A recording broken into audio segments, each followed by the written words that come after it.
Why, hello there, everybody. Welcome back to Dualistic Unity with Jackie and Amanda. This is season 6, episode 6. Wow, we're already chugging along, and it's been an amazing ride so far. And yeah, just happy to be here and ready to dig into some shit. How are you, Amanda? That's right. That was me shoveling. But I'm so excited. I cannot believe, Jackie, that we have already recorded three. This is our third episode that we're recording, and we've already done three live DU Real recordings. I just can't believe how fast everything is unfolding. I feel like I just said yes to starting this adventure with you, and already we're like roaring through, and I'm like, we're going fast, and it's not that I don't like it. I love it, but I'm just like, wow, this is incredible. It feels like being on an incredible roller coaster with you. It feels so weird just to jump in with both feet and do it. Like it was like it happened, we decided we're doing it, and then it's like, okay, now start.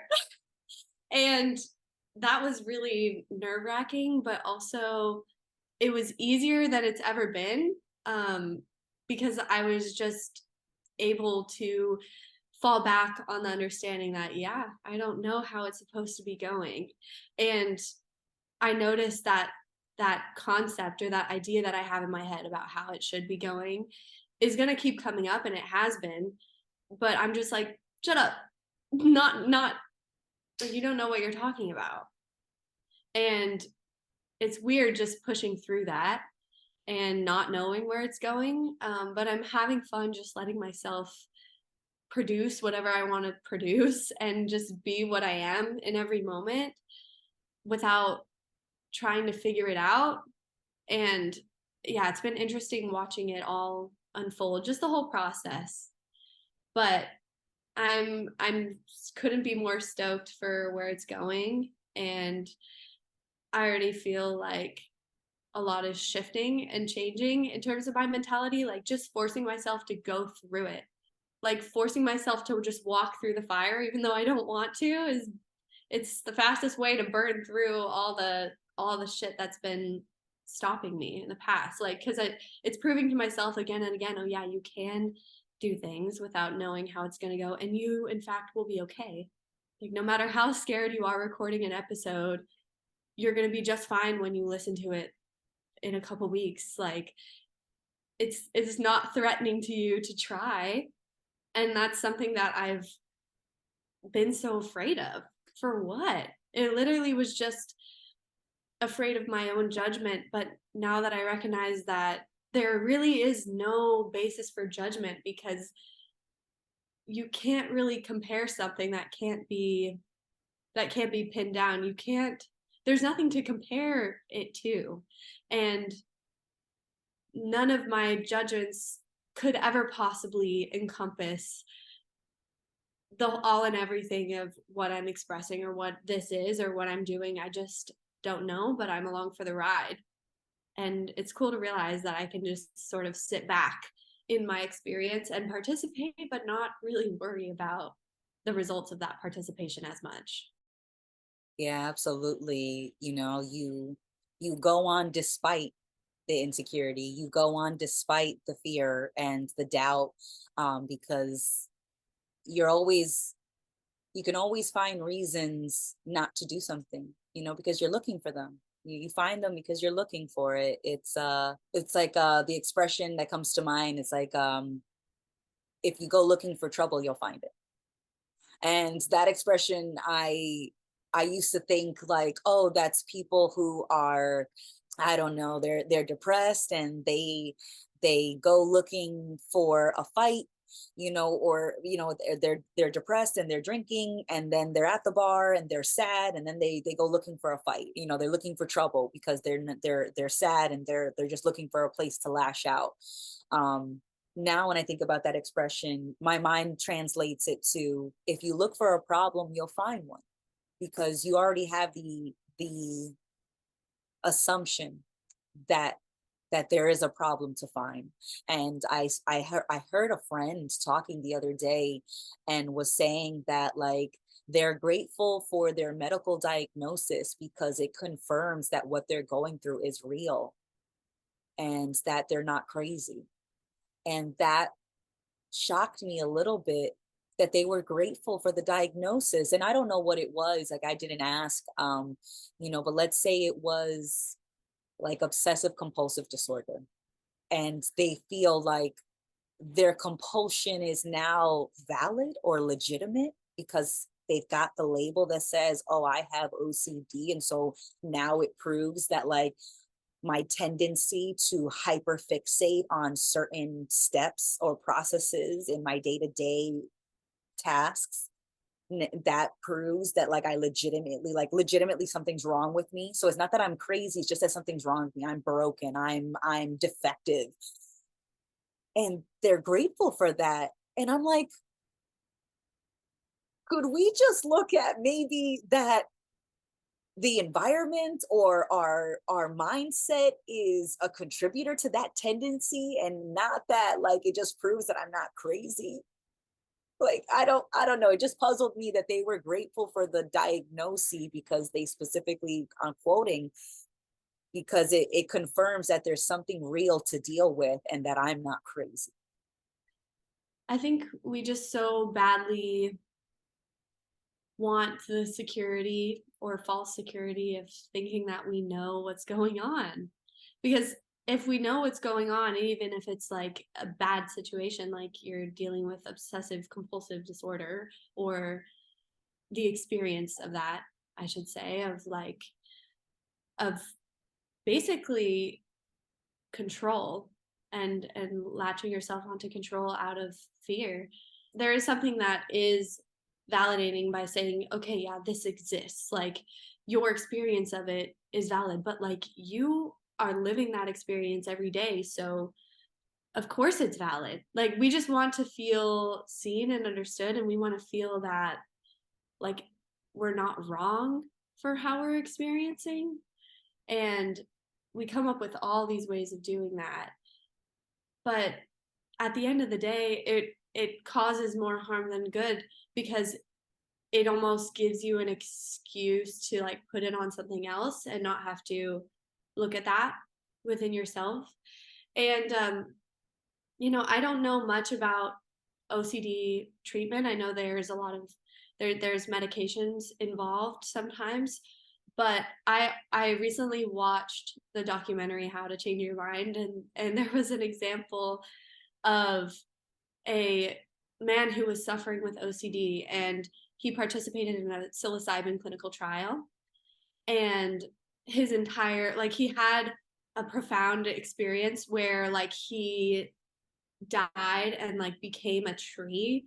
And you know I the specifics of what he experienced it won't really matter to anybody else, because it is such a subjective experience of experiencing psilocybin.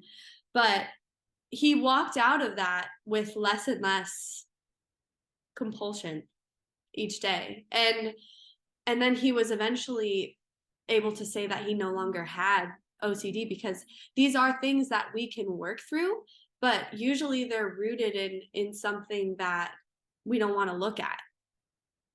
And a lot of times that's trauma, things that we really couldn't help, the things that come out of uncertainty that shape us in very profound ways. And then we hold on to a perspective of that, and we can't look at it within ourselves, and it manifests in all of these surface level things, like thoughts and compulsions and emotions. And for some reason we think that the whole spectrum of emotions like shouldn't be there.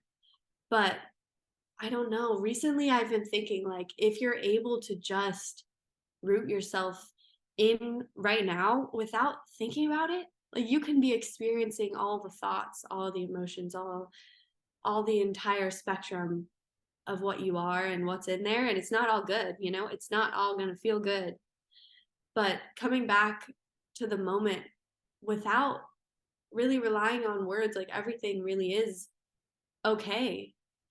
And so I think there are ways to work to that place where we are able to let go of the labels and let go of even trying to describe what it is we're going through or conceptualize it. Like we are just addicted collectively to trying to label things, to try and understand them, because once we think we have a name for something, that it's under control. But it's not. Like you have to deal with your reality as it's coming to you, and no amount of conceptual layers on top of that or thoughts about it is going to protect you from the discomfort in that. So it's almost better just to face it. And that doesn't have to be such a scary thing. It's an intense thing for sure. It's an intense thing, but intense doesn't have to have a negative connotation. It's just, it is what it is. And I think when we create these concepts and narratives, we get stuck at certain points. But once we question those, we're able to fall through them and come. I'm seeing like a funnel that's also like a maze. This is really interesting. And you are the point at the bottom, and you're always the point at the bottom, but your experience can be anywhere within this crazy maze of things. And it's just constructed by your beliefs, your ideas about reality, your thoughts. And like if you're believing any part of it, you're stuck like up here and you're not rooted in the moment. And everything is okay here, but all of the different perceptions are outside of reality. Like maybe they're describing your experience, but your experience can't be pinned down to just one thing. I don't know if that makes sense, Amanda. I kind of went on a whole journey there, but hopefully that resonated. Yeah, no, it definitely did. I like how you described it. It was that we think that when you label it, you can control it. And I think that we do that in a lot of ways, and we like having this label because that label can become an identity. Oh, I'm not just diagnosed with any disorder. I am that disorder. I am a, you know, for this example, I am an OCD person. I'm a person with OCD. You know, instead of saying I have a tendency to exhibit, or I have a tendency towards obsessive compulsive tasks, or an obsessive compulsive fixation. I have a tendency to do that, versus saying, you know, I'm a depressed person. You know, when I was younger, my mom had a distaste for the word depression.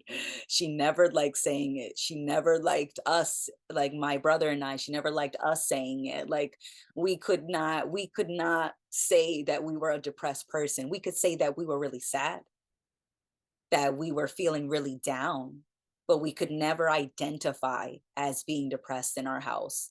And and you know, and I know that there's a stigma towards mental health disorders in general, and in, you know, you know, around our country, and in my experience, there was definitely a resistance towards saying that you had a diagnosis, because that was like a red flag. Like, oh, you can't, we don't want any disorders, nobody's depressed in this family, no one's crazy, no one's talking to a therapist. That was like something we resisted in so many ways. But I'm grateful that at least in my house growing up, there wasn't any encouragement to identify with feeling a certain way. It wasn't that, you know, we had anger problems or sad problems, or that we were too happy. It was just like we had feelings, we felt them, and they always changed.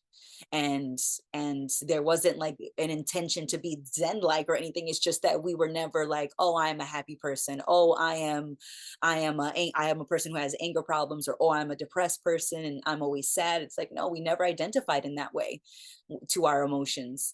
But that didn't mean that it wasn't real to us, right? So when I think about this my friend who was saying, like, you know, it proves that there's something real happening. It's like, so are you saying without the label it's not real? And it's only real now because there is an official doctor or there's an official authority that is telling you that this is legitimate, that you are going through something. Like, you really need someone to tell you that your experience is real. Isn't it real to you? And at the end of the day, these doctors and professionals are guessing. They don't actually know 100% with no doubt.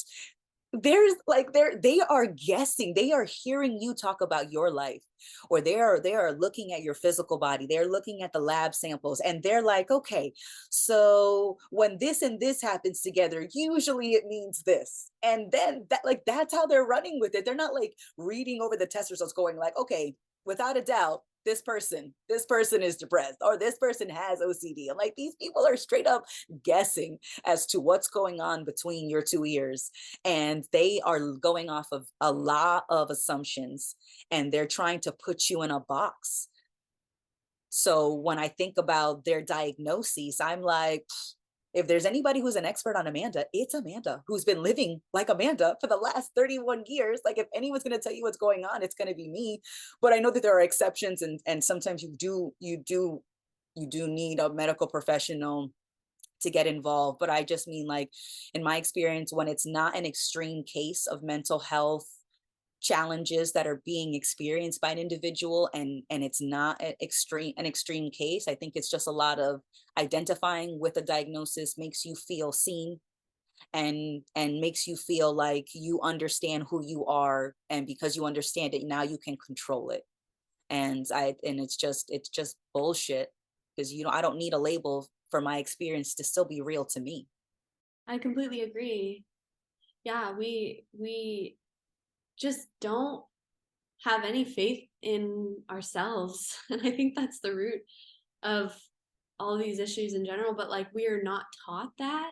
Like it's so our agency is kind of robbed from us by the system, which is also us, like I can't say, "Oh, the system has oppressed me and now I'm a victim," and be all sad about it. Like it is still on me to turn that around and face those things and unpack them.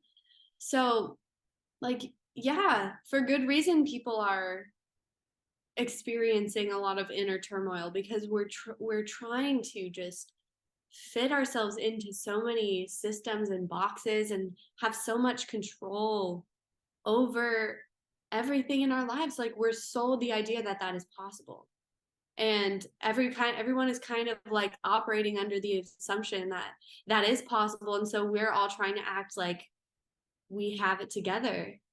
And so that's why I think people who are struggling with things feel very alone, and they feel like I'm crazy for experiencing this. Like everyone else seems to be going about their life completely fine, and there's something wrong with me. So I do think it's important to have people there to be like, yeah, like there's nothing wrong with you because you're experiencing this. Like we are in a system that isn't built for living, breathing organisms who are in a reality that where our system is not based on the rules of reality. It's a made up game basically, under the guise of control when that doesn't actually exist. And also, like talking about even the diagnosis of mental disorders, they use DSM criteria, which is like a list of symptoms, and like you have to have a certain number of them to be qualified as actually having the diagnosis. But going back to something we were talking about yesterday, like there is no black and white, there is only gray area. So like you could be experiencing, what if you're experiencing just like one or two less symptoms of whatever this is? Like you can't say you have OCD and then it's just like you are crazy. Or like there's so much variation in how we experience our subjective experiences, and how every single person who has one diagnosis experiences that condition. And yeah, so I think it's all just far too subjective to, first of all, be able to label these disorders. And often, like, people who are diagnosed with one disorder will be diagnosed with more than one, like comorbid disorders. Like, people with an autism diagnosis oftentimes also have an ADHD diagnosis, or like a lot of these often recur together. And like, how do you tease that apart and say this is that and this is that, and here are these specific things that you need to do, or here's a pill that you can take and all that's just going to resolve itself. And so I was actually on the path of clinical psychology. I went to school for psychology and I wanted to be a therapist. And I thought that by understanding and learning about the brain and learning about personality and cognition, that it would all click and make sense at the end and be like, oh yeah, like this is just, there are specific things that you can do to heal somebody. And my perspective of that has completely shifted to no, like people can only heal themselves, and you can give them tools and you can talk through it. You can empathize with them because that's profoundly healing. Just I truly believe in like talk therapy and expression as being one of the most valuable tools in for somebody who is struggling. But now more so, I'm interested in more holistic therapies that are getting at the root of the problem.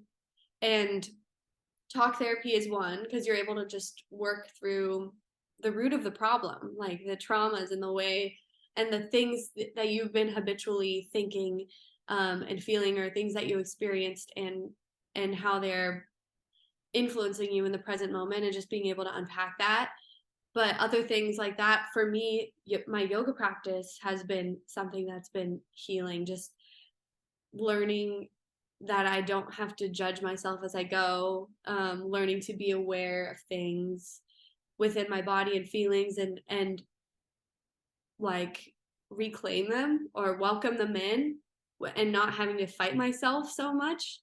Um, and even things like I mentioned, psychedelic therapy, that I think is an incredible tool for mental health, because that person's psyche is healing itself in the process of their psychedelic experience. Like, yeah, they're often accompanied by somebody who's a therapist and who can talk to them and sort of like bring them down to earth if they are getting wound up. Or, and I think that that is helpful, but I don't think it's necessary. I think we heal ourselves, and that comes with taking responsibility for your healing, and also accepting that change is possible, and it is in fact like the only thing that could happen. I think people, like, a diagnosis is at once validating, but it's also like an excuse, because you just can accept that, oh yeah, this is just how I am, and then I don't have to do anything about that.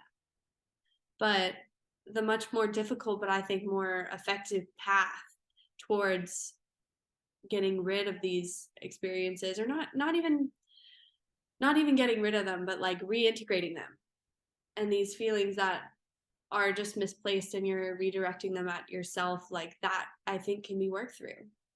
But it's not in the ways that society typically thinks that they are. It's not how the industry is working right now with its reliance on pharmaceuticals, because there's such like it's viewing the healing process as just like you need a quick fix so that you can get back to work, sort of thing. um it's a long process, and that I think also comes with accepting that it's okay to not feel at peace, and you're just experiencing one strong fluctuation of the spectrum. But um accepting that, I think, is the first part, and like showing extending yourself that initial empathy of being like, my experience is valid, but I'm also the one who has to do something about it. Absolutely. As much as, having support from friends and family, it is invaluable, it's priceless, when you feel loved and supported. But the real healing happens alone. And at least in my experience, as much as communicating openly with friends and family, being considerate, being empathetic, uh, as much as that is an important part to my overall quality of life.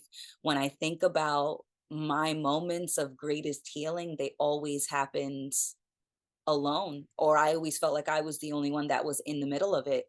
uh and it's so interesting because when I think about the places that I've seen the most or felt the most discomfort, it's always been in relationships. And I mean all relationships across the board, whether I'm talking about a relationship with a family member, a relationship with a romantic partner, a relationship with a friend, a relationship with your employer, with your coworkers, with your boss.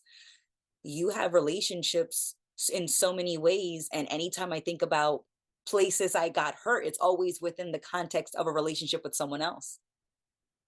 I think about the relationship that I have with my dad, and I think about how that made me distrustful of all relationships, and then I judged them. But when I think about the healing that happened after the discomfort that I felt with my dad, I healed from that by myself. And the way that I kind of talked myself through it, I was like, and I'm gonna go through exactly the script I went through in my head. I was like, Amanda, he could die right now. And I know that's like really dark, but it's not because I'm like, oh, I wish he were dead. It's like, no, like legitimately, what would happen if he died right now and you never got that apology? Right? He hurt you as a kid, or you feel like you were hurt as a kid, and he's in this example, he is gone right now. So you're never going to get a chance to talk with him. You're never going to get a chance to get an apology from him, if that was even going to happen. But like, if he were to die right now, there is no way you're getting it. So what are we going to do? Are we just going to always be hurt because we never got a chance to talk about the things that he did that bothered me, or the memories that I was holding on to, or the injustice that I endured, like when I think about it, I'm like, man, if he were gone, like we would just have to sit with that. There is no apology. He's not here anymore in this example. And I thought, I don't need the apology. I don't need to talk to him to heal from those moments. There were certain conversations that I'll never forget with him, things that I was really bothered by later on because I took it personally, because I took those moments with him to confirm that I must have been a bad daughter, because he wasn't there for chunks of the childhood. After like 11, I didn't see him again until I was like 25. And so from 11 to 25, that's a big block of time to not see your dad. And for a good chunk of that, I thought something must have been wrong with me. Something must have been wrong with me, that I wasn't good enough to stay for, that I wasn't good enough for him to come back to, that I wasn't. And so I was very combative. I was very much the aggressor in a lot of my relationships, because I thought, I have to show someone that they can't ever do that to me again. Like they'll never see my soft side, because I'll never be exposed. I'll never be vulnerable again. And the only way that I got through that, or not only the only way, the way that I happened to get through that, was by realizing that I never needed him for the healing part, that I never needed him to tell me that I was a good daughter, that I did nothing wrong, that our falling out had more to do with what he thought was wrong with him, and he stayed away, like it wasn't on the child to maintain the relationship with their parent. And there's nothing wrong with him either, but he had some old wounds that he just hadn't addressed, and it was bubbling over into his it was bubbling up to the surface at that moment. And I thought that that meant that something was wrong with him or me or both of us, and it wasn't that at all. It's that there was nothing wrong with either of us, and I was the first one out of the two of us to realize that. And I didn't need him to do that. I didn't need him to apologize for any of his past behavior, because more than apology, I had an understanding of what happened more than he did, because he had a tough relationship with his parents. And, he came from a different time, born in 1955. And so I was like, damn, I even understand that what he did to me wasn't even personal, that he was just going through so many things and he's trying to make himself feel better and he doesn't feel like he's good enough. And so he feels like he has to control the relationships in his life, including the one with me. And so I couldn't even take it personally anymore, the things that he did and the fact that he didn't talk to me for more than a decade. I couldn't even take that personally anymore because that had nothing to do with me. He just thought that he wasn't good enough. He wasn't a good enough father, or, and I know that that's an assumption on my part, but I just realized that he was hurting too. And that I didn't need him to heal me because there was nothing wrong with me and I didn't do anything wrong. So we could just let all that go and we don't have to think about that anymore. So if I saw him today, it'd be like, hey, Dad, how have you been? Would you like to get to know the person standing in front of you? Because I have no idea who you are in this moment. I remember Dad at 11, but that's not the person in front of me now. And I'm curious and I'd love to get to know him if he's open to getting to know me. We don't have to talk about the past because I'm not holding on to it anymore. And so when I realized that I actually didn't need anybody else to heal, I realized that it was me that was maintaining a lot of my wounds and not letting them heal, and that it really was all on me. And I know that, not every situation can fit this, and I know some people have challenges that may seem harder or may actually be harder than what I went through, but at least that's how I learned in my experience that my healing has nothing to do with anyone else and everything to do with the way that I see what I went through and what I'm still holding on to or what I'm not holding on to. And healing from things like that, at least in terms of relationships, doesn't mean that you have to still be okay with that person. Like, doesn't mean you still have to really maintain a relationship with that person or just like put up with them treating you like shit just because you know that it's ultimately on you to like determine your experience. It's okay to cut people off or change your life in certain ways if you realize that something is not conducive to your enjoyment of your experience. I guess like you can alter pretty much everything in your life, but I think we just put off that responsibility. Like, we want to hold on to the victim mentality because it's simpler, it's easier to put shit on other people and hold on to your familiar feelings of hurt and frustration and feeling bitterness and resentment towards the other person because they're not reading your mind and magically changing. But yeah, like you said, healing only ever comes from within. um but you just have to realize that you're okay, that whatever is happening is okay. And it's fucked because we're raised by, when we come into the world, we are so vulnerable and we're so well taken care of by our parents that we form this idea that like things are just supposed to be good for us all the time and that we deserve to be protected and that nothing, and we begin to perceive like things that hurt us or make us uncomfortable as inherently bad, and things that make us feel good or bring us joy or an advantage in some way as good. But like I think we all reach a certain point, like once you recognize that the way that you view the universe isn't objective. Like, so yeah, like you can say that person shouldn't have done that to you. Can you really say that? Like, what do you mean by should? Like, yeah, it didn't feel good in the moment and maybe they were operating out of some sort of malintent, but most of the time they're not. Like, most of the time people are just confused and going through shit. But we love to see ourselves as the victim, and as long as we're the victim, everyone else is the villain. And so like no healing comes out of that mentality because you're not seeing the humanity in that person in that moment. And it's interesting how my perspective towards my relationships has changed and really softened.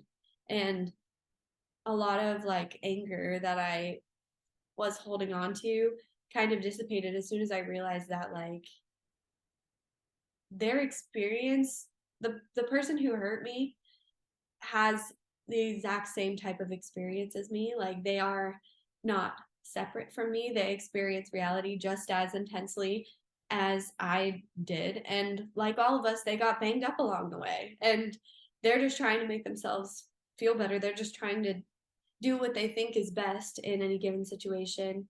Or, maybe they hurt you in a moment where they get caught up and they're not thinking about themselves and they're acting out of anger.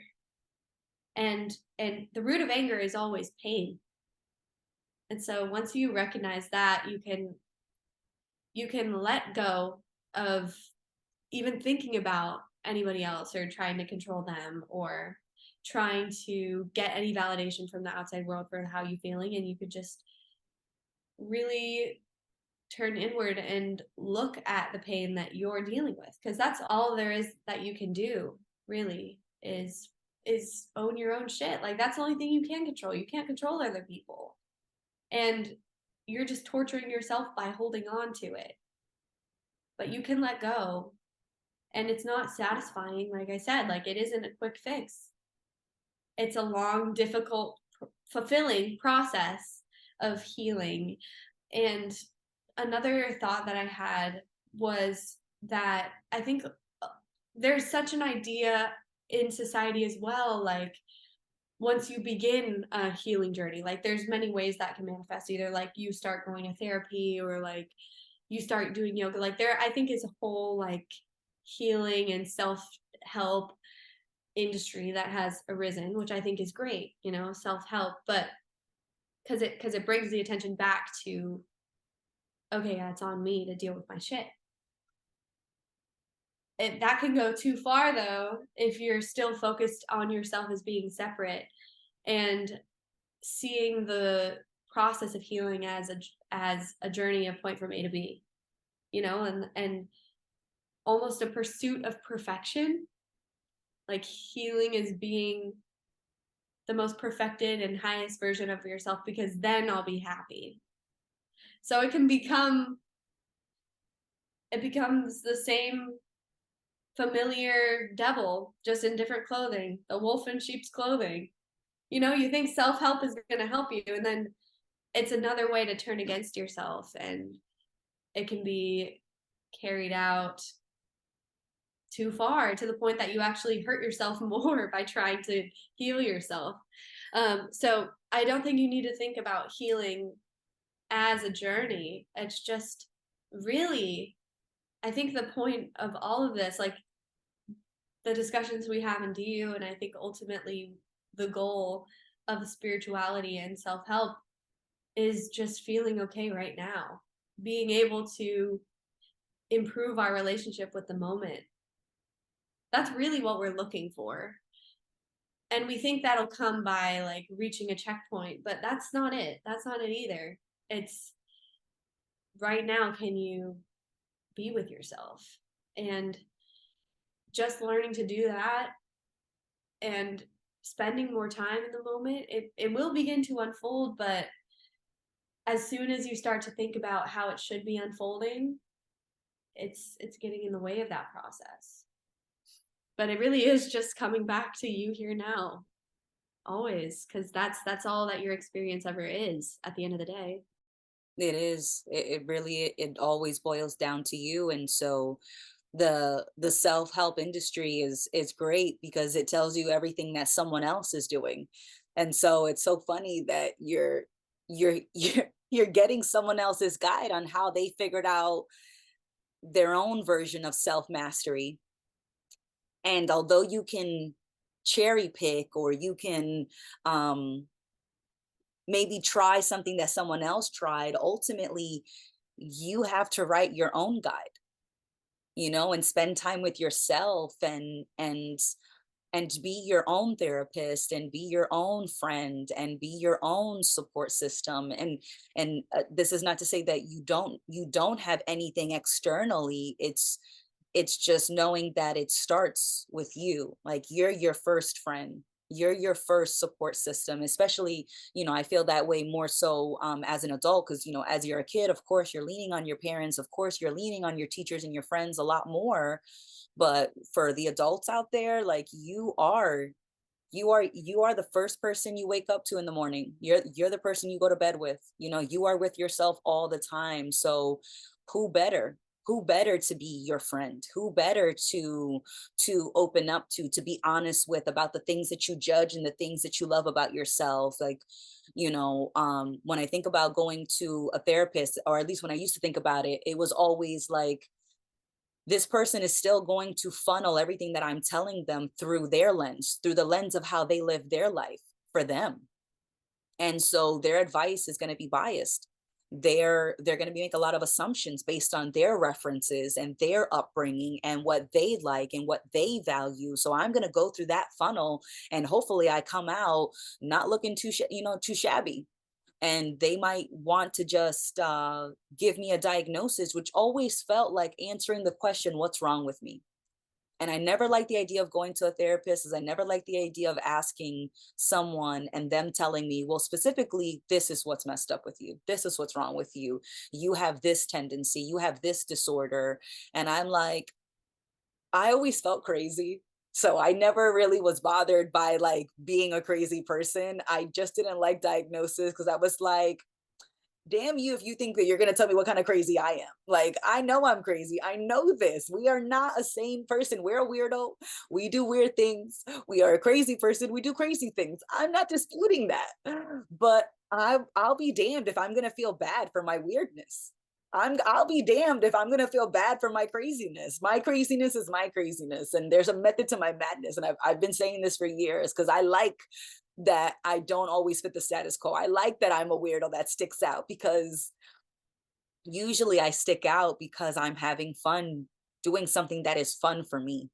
And it just doesn't always assimilate well into the expectation for what a woman is supposed to be, or for what a young adult is supposed to be, for what a whatever, a young student, a young professional. Like, I've been told so much of what I'm supposed to be, and I'm just like, okay, we'll do that a little bit, but then I'm gonna go be a weirdo. But when I'm not like performing and being like what society expects me to be, like when it's most strategic for me to do that, I'm the weirdo who's dancing up and down the street, or singing in public, or doing my hair in pigtails, and I'm like 31 years old and I'm still doing my hair in pigtails like I did when I was like 8. And it's like, it's my hair, it's my head, and I'm gonna do what I want. so so I never thought that being a weirdo was like a problem, and diagnosis definitely make me feel like something's wrong. And like, or at least that's my association. When I think of a mental health disorder, I think something is wrong with that person. Something, that's the connotation that I kind of was raised with. And so I'm like, yeah, maybe they are a little crazy, but like, you make your crazy work for you, because I don't like the idea of people needing to be proper all the time.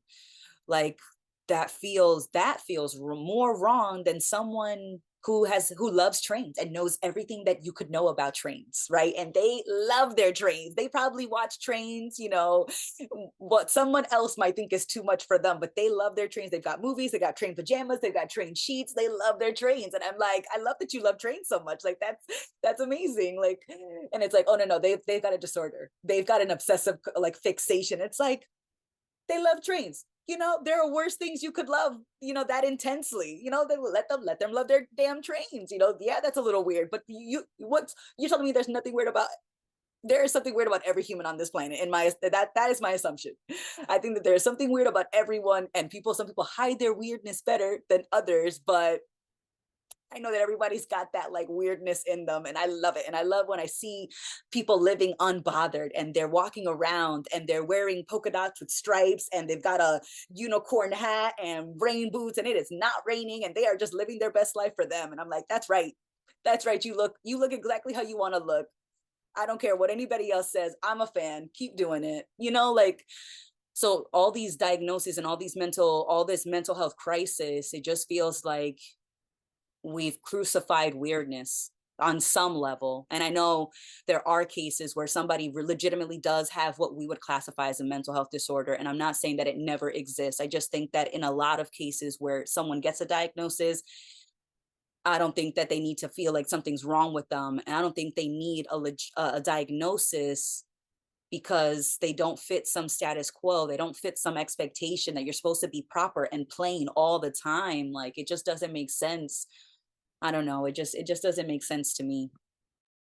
It's weird to think about how the concept of weird even came to be. It's not even set in stone what normal is also at the same time. It's not something that's clearly defined, and yet constantly we're worried about being perceived as weird. And I don't know, it's just it's another example of us just trying to fit ourselves into this imaginary box of what we think other people think. And everyone's definition of weird is going to be completely different. Like, even for example, something like cultural things that like people eat. Like, they in some cultures they eat grasshoppers and they eat like insects. But to like Americans, they think that's weird. And so it's all just a matter of perspective at the end of the day. But like, yeah, of course everyone is weird because we are just what we are. We're existence. We're everything that ever could be. We are both weird and normal at the same time because everyone is weird, so therefore weirdness is normal. So it's super strange, but I catch myself thinking I'm weird all the time. I'm like, but it's only when I'm caught in my ideas about myself and my ideas about other people and how they have it together, or how they're living their lives, or how I see the vast majority of people my age acting. And I feel like because I am of the same age range and from the same place as these people, that I need to be like them. And I recognize that that idea is bullshit now. And it's sort of weird to be in the in between where all of that still comes up frequently, and I'm like consciously pushing past it and just allowing myself to be whatever I am regardless. Um but all of these ideas are just made up, when in reality like everything is just what it is. It can't be described in any way that's certain. That applies to people, that applies to society at large. And the amount of suffering that comes out of it is incredible. And that's the price we pay for control that's not control, because even if we are trying to be normal, people judge you for trying to be normal. So like, what are we living for? Who are we living for? We're trying to live our lives from this like imaginary third person perspective that we imagine is like everybody else's perspective of us. But once you realize that's bullshit, that you're only left with your own judgment and perception. And like, we want the security of knowing that we're making the right choices or doing the right things, or that we're going to be okay. We just want to know that we're going to be okay. And so all of these reaching outward for validation, all the ways that we do that is just coming back to that. But here and now is all you ever have. So if something makes sense to you right now, or you want to express yourself in a certain way, that's just as valid as any other way that you could be expressing. And judgment of it is pointless at the end of the day. And that's a tough lesson to learn. But it's only tough when I say it's tough. That's the victim mentality coming back, being like, oh, it's so hard. I'm a victim. I can't just, my thoughts won't let up. Like, I'm struggling, until I stop narrating my life and just start being it. I don't need to constantly narrate everything. The narrator is full of shit. I can just watch the scene as it's unfolding. The narrator isn't necessary. Although it can be funny when they pop in from time to time, just to be like, haha, you again. You with that old story, you big goofball. Like, it's not about crucifying the narrator either, but just being like, not listening to them as an authority anymore. Them as in other people, and also them as in your critical inner voice. Yeah, absolutely. And because I do imagine that like everybody could get a diagnosis. If I swear, if we were actually able to get everybody into a therapist's office, I don't think there'd be a single human who would walk out of those offices without a diagnosis.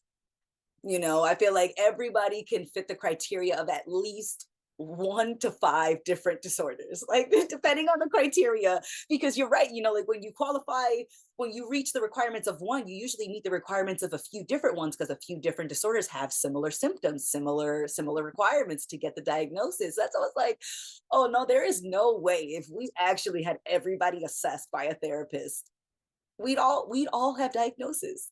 And then is that supposed to prove that like everybody there's something wrong with everyone, or is it just that we have a very rigid idea of what people are supposed to be, and it's so rigid that it makes it look like something's wrong with everyone? Because the criteria makes it so that just being a human, just being an uncertain human, that you can't always predict what a person's going to do. And because they're unpredictable, that means they're unstable. That means that there's something wrong with them. Like, and so to not get a diagnosis, you have to be someone who is never losing their temper, someone who never is overwhelmed by emotions, who is never depressed, who never has sad feelings, or is never succumb to days in a row of feeling low, a person who never lashes out in any way, who's never passive aggressive. I was like, I'd love to meet that person. I would love to meet that person who is never passive aggressive, who is never like lost in the narrative of who they think they are, at least of once in a while. I don't think that person exists, and because that person doesn't exist, I'm very skeptical of a lot of diagnosis that a lot of people have gotten. And I'm sure that I would qualify. That's why I was like, I think everybody would qualify in some way. They meet some criteria. And another thing that shocked me when I thought about my perception of myself compared to everyone else is that even though I thought I was crazy and I embraced that a little bit, I kind of thought that I was a little crazier than everybody else because I did that. Like because I recognized my craziness and kind of liked it, I was like, that must mean that I'm at least a little bit crazier than everyone else. Everyone else has got to be a little more normal than me, at least. And it's not that at all. But I'm also not the only person who thinks that maybe if there is something wrong with one of us, I might be the one who's a little more defective. I might be the one because I hear that from a lot of people that are, you know, have a fear of public speaking, or they don't, they are commitment phobic, right? They don't like to commit to romantic relationships. And so they think that like something must be wrong with me. And I'm like, you don't even know how many people have that same struggle, because it's not that they don't want to commit to someone else, it's that they don't trust themselves to handle whatever could happen with someone else. That's really was my issue with getting into romantic relationships. I didn't date until I was 20 because I didn't trust that I could that I could handle whatever could happen. That someone else was so unpredictable that I was like, not worth it, not worth it, not gonna do it. And then but I didn't tell myself at that age. When I was younger, I would say it was because I didn't trust men. And but it was like, no, it's that I didn't trust me. And I didn't realize how common that is, that people don't trust themselves, that people think that they go through something worse than everyone else, that even if someone else has a problem with public speaking, like I am more scared of it because I probably would do worse. Like it's so much easier for me to imagine other people doing better than myself. And I'm like, wow, even I thought that that was more unique to me, and it's not everybody. And I'm assuming right now, like in my assumption, everyone thinks that they're doing a lot worse than they actually are. Yeah, the question of am I doing good is sort of arbitrary because you can't answer it in any sort of meaningful way ever.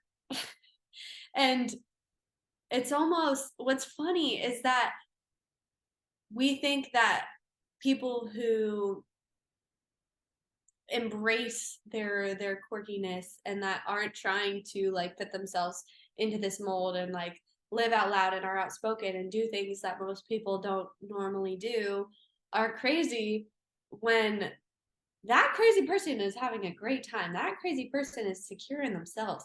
That crazy person is not holding on to a lot of bullshit that's dragging them down and making them miserable.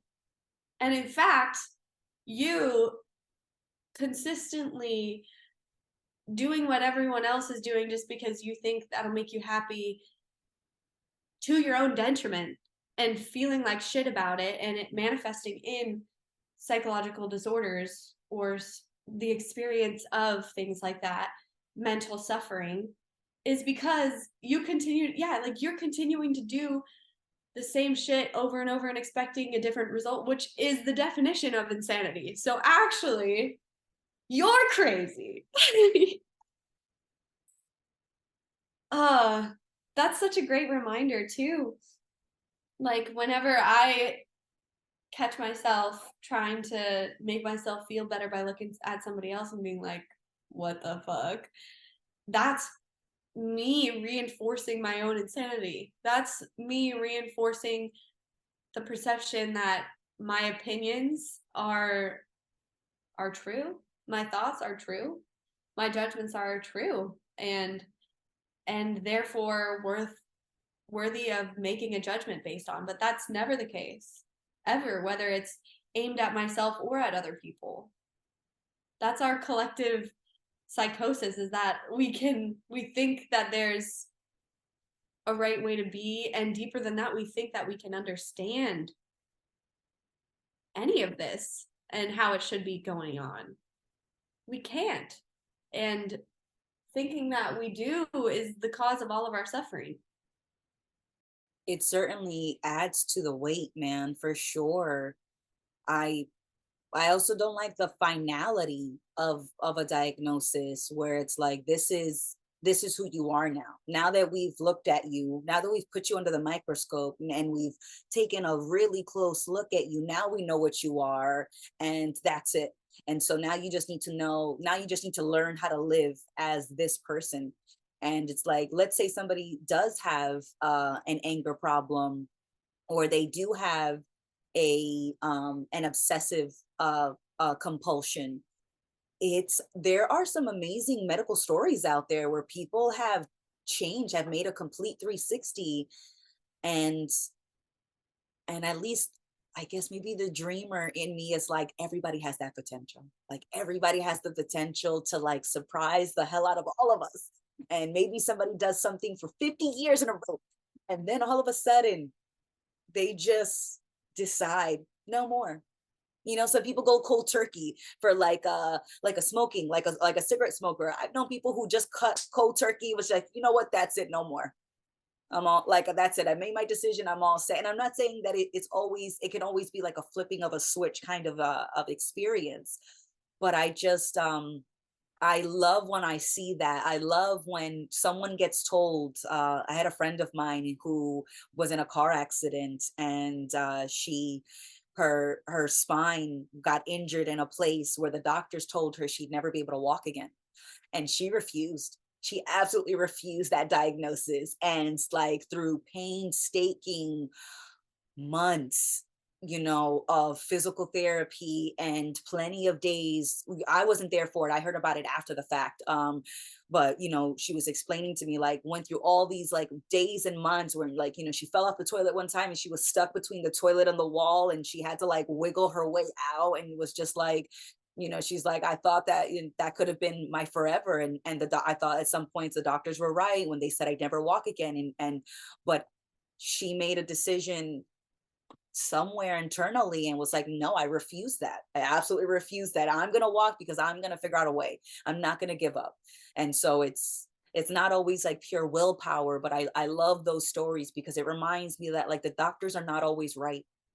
Sometimes they tell you that's it, this is what it's going to be, and nothing's going to change that, and the patient is like, fuck that, this is my life, I'm going to make this happen, I see this, this is my dream, or this is no, no, no, I refuse that, I'm not, I don't believe anything that you're telling me right now. Like, you're talking to me going off of medical school books that tell you an example. I'm a living person. Like, you don't know my full potential because I don't even know my full potential. So I'll be damned if you're going to tell me that there's a limit. And that's what I never liked about a diagnosis, is how final it can feel when someone tells you like, this is who you are, and you're like, excuse me, doctor, you better back up. Like, I'm not this. Maybe I have a tendency to do this. Maybe there's a likelihood that I won't make this kind of physical recovery or a mental recovery. But ultimately, you contribute to that end result. Whether it's you are contributing to embracing an identity, or embracing a diagnosis, or maybe not embracing. I feel like that's like the wrong, or not the wrong word, because I don't want, it's just that there are certain instances where you make a decision that directly contradicts with what a medical professional is telling you. And I love the stories where it turns out that the doctor made an assumption and the patient proved them wrong. And the doctors are, they have a lot to contribute to the whole process when you're looking at what's going on. But I always felt like the doctors are your assistant, and you're the primary expert on you, on your experience, on what you're going through, whether it is a physical, a mental, a physical mental thing happening. You're the first expert because you're the one that's living it. So when they tell you try this treatment, you're the one that's like, you are the maze and the mouse and the cheese at the end. And so you're the one going through that maze, man. You're not, and but you're also the doctor that's like observing it at the same time. And the doctor at the medical office is like the lab assistant who's getting you a coffee. Like, they're there to help you, they're there to support you, as you are the expert who's trying to figure out what's going on underneath your hood, if you're a car, like. So I never like treating them like like they have more insight into what I'm going through. No, no, no. You can help me translate what's going on within me, but I'm the one that's living it. And so I always felt like my assessment is the best one. Somebody has a PhD in medicine, but I've got a PhD in Amanda. Nobody knows what it's like to be Amanda, to live as Amanda better than I do. So who better to figure out what's happening than me? And I do want the medical professionals, I do want their help, but you're helping me. I'm not helping you. You're not the authority on what's going on with me. I'm the authority on what's going on with me. And it's not that I'm trying to say that I'm in control. It's just that it's my responsibility to be my experience. It's my responsibility to understand the experience that I'm having, and other people can assist me as I'm trying to maybe digest it. But ultimately, I'm not just gonna accept another limitation that somebody else is giving me. I'm already trying to process the limitations I live through, that I create. So I really, in many ways, like, reject it when I hear it from something else, because I'm like, there's a 50-50 shot that you're wrong. There's a 50-50 shot that I'm wrong, but it's more likely that you could be wrong, because you're making more assumptions, and I'm going off of firsthand experience. So when I make an assessment on what Amanda's going through, it's based off of firsthand experience that I lived through. When they're making an assessment on what I'm going through, they're making that assessment based on assumptions on what they think my experience is. And so that's why I take their assessments with a grain of salt. And I'm like, noted, but that also might be disregarded.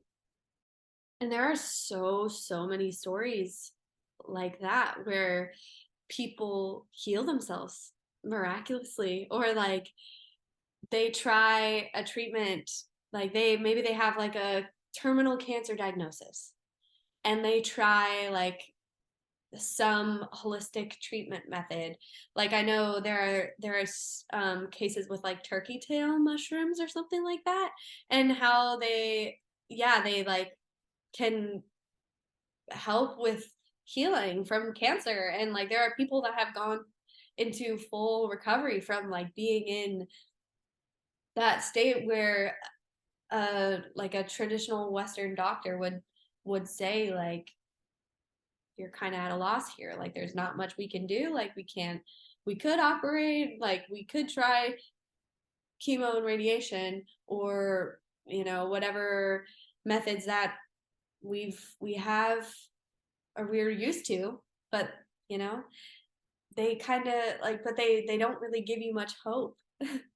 And it's not that we need to live in delusion that we're like it's not a possibility for us to die, or like, or to like, if in the case of like mental disorders, or to like live with that forever, because that could be your experience. But as long as you settle on the certainty that what other people are saying about you is true and it's always going to be true, that's a self-fulfilling prophecy, because you're not even going to try to push past that. You're gonna fall into that victim mentality of just like, yeah, this is how it is. And you see that even with things like the placebo effect. Our mind is so powerful. Like, if we think we can heal, we can heal. And it just comes from, honestly, just turning our attention inward and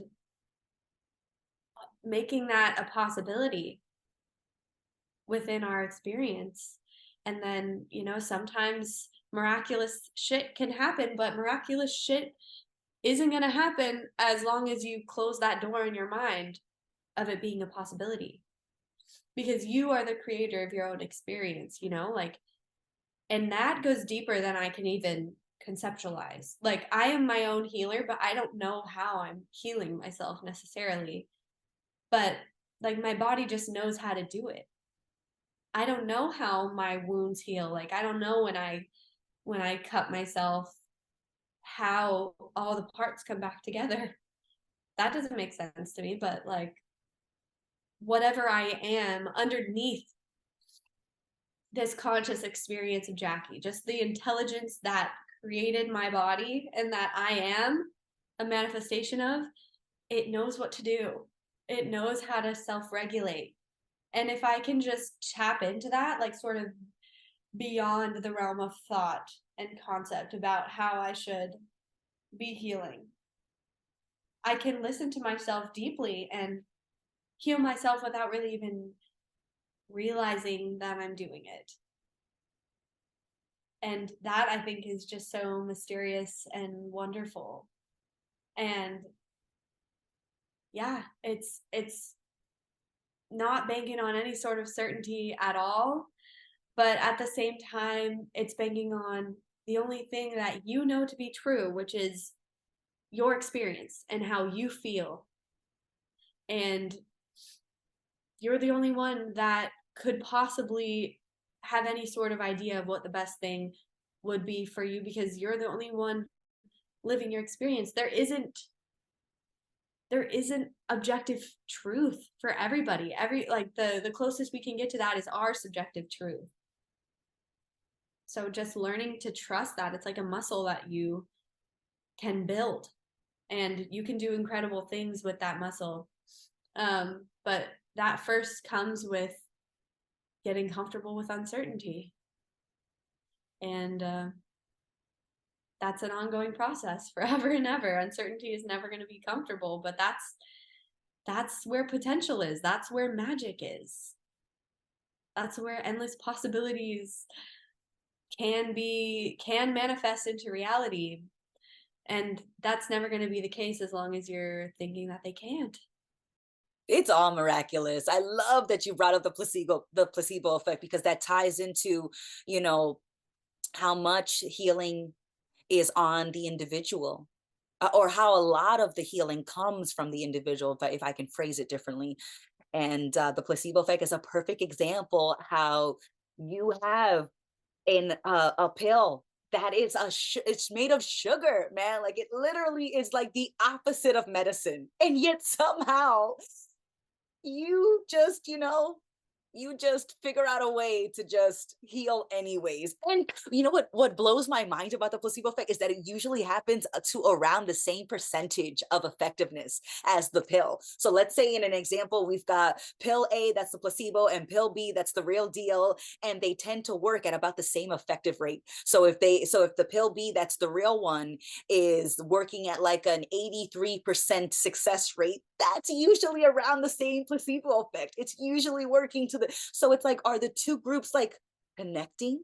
Are they tapping into each other? Are they healing to the same degree because they're in the same mindset of like, we are all taking this pill to heal? And so they're all tapping into like that healing frequency or something like that. Always blows my mind when I hear about like there's this gentleman, and I forget his name, but he stumps Parkinson's disease doctors. And there's a book, oh my God, it's The Brain's Way of Healing by Dr. Norman, I forget his last name. But in the book, he there's an example that the doctor gives of this gentleman who has Parkinson's, who just with his mind can move. And the way that the guy who moves is that he says that he thinks about every single muscle in his body moving as he's, because with Parkinson's they have mobility issues, they're restricted, and yet this guy doesn't take any medicine. He takes no medicine. He has no crazy surgeries. He's just using straight up attention and awareness. And he is walking like everybody else, despite the fact that he has a Parkinson's diagnosis. And he is stumping doctors because they're like, he's just using his mind. And he says that he's like, I think about every muscle moving. He's like, if I'm not paying attention to how every muscle is moving, and as it's moving, then the Parkinson's symptoms come back. And I was like, it's crazy. That's crazy. That like with attention, somebody is literally not experiencing the Parkinson's symptoms. And so I was like, if we can do that for the body, who's to say we couldn't do that for the mind? That you couldn't tell yourself, like, I know that we've got this tendency to do this, but that doesn't lock us into that behavior forever. The potential is that you could snap out of it to some degree. I just think that that is incredible. And the placebo effect is such a great example of our way of healing. And people think about miracles happen in science. I was like, it is a miracle that our bodies are just working the way that they're working. Like the fact that all I do is really eat, and then my body takes that food and then it digests it, and then all those food becomes skin cells and brain cells and bone cells, and it helps fuel the heart, and the heart is pumping without me having to do anything, and I'm just breathing without having to do anything, and then I can do something and make it better. Or when, like you said, you cut your finger and you get a paper cut, like you never have to say, okay, heal. Like it just happens. Like that is a miracle. Even though we know the science behind it, we know that it's the connective tissue, and you've got these, what is it, I think it's like the platelet cells, and they're coming together, and they block, and that becomes the scab. And so it's like we think we know the science behind it, but we don't know why that happens the way that it happens. We don't know how that came to be all of a sudden, how we went from a single cell organism to being the humans that we are walking around today. Like I'm in awe. I am truly in awe of just life, because I'm like, I don't know how all this came together. I don't know how all this is working. Like this is magic. Every moment is magic and is a miracle. Because I'm like, this is incredible. This is incredible. All I have to do is wake up. That's all I had to do was wake up, and here we are, ready for the ride. Like that is incredible. It feels like such a miracle that that happened. And so when I have a friend, or I have a coworker, or I hear about somebody who gets like a cancer diagnosis, I always make an effort now to remind them, don't forget that your body knows how to heal, and you never have to ask it to.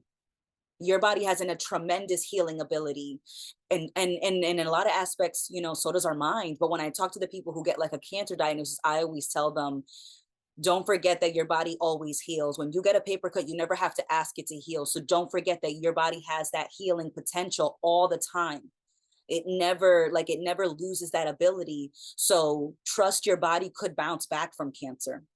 Trust that your body could reharmonize, reset itself, or heal from this. Like, don't think that this cancer diagnosis means like that your body couldn't bounce back. Of course it could. There's no guarantee that it will, but just I remind them that like your body is always in a state of being able to heal itself. So have faith that it can do that even in an extreme condition like with cancer, because other people have done it, and you have that same potential.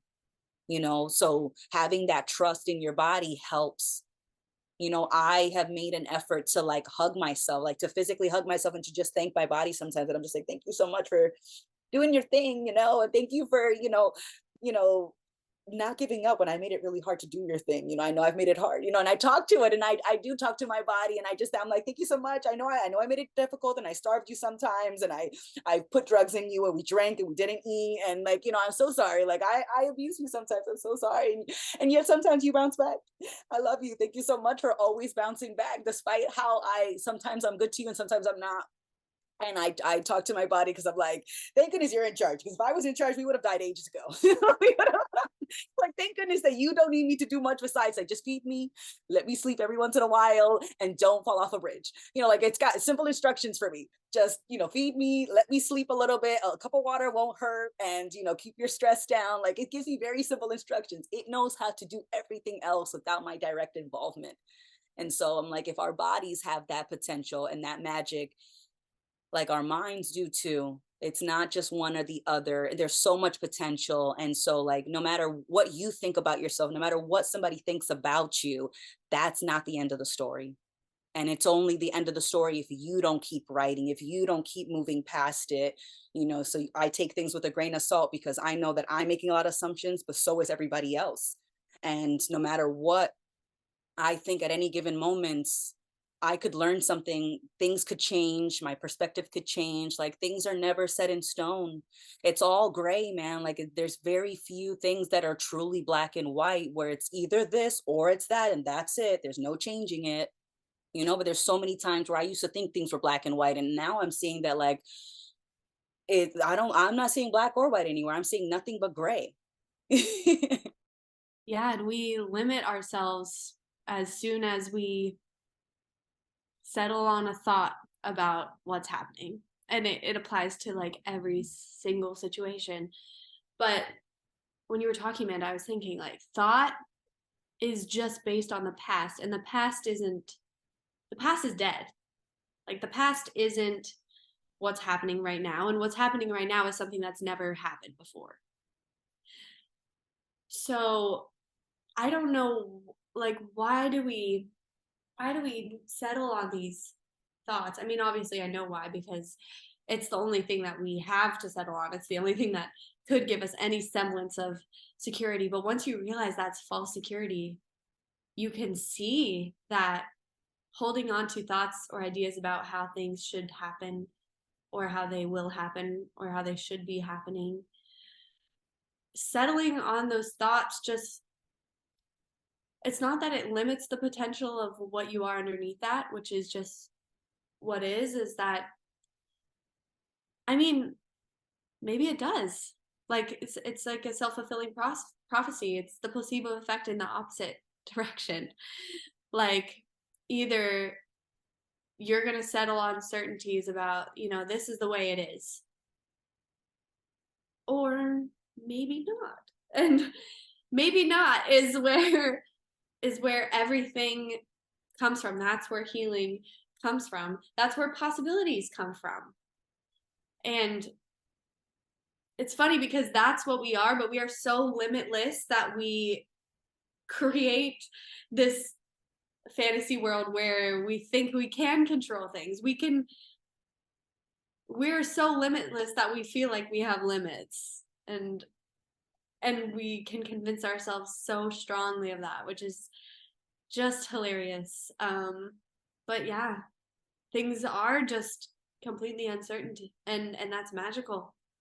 And my perspective of the world has completely changed and is so much more exciting and fulfilling because every little thing I can look at a little bit deeper, and I can question, like, even when I just look at any old object in my room, like, I don't know, this is a pencil, and I can see it as a pencil, or I can look at it and I can look into its details, and it can become a prop in whatever scenario I want to make up. Like this could be my cigarette, this could be my sword.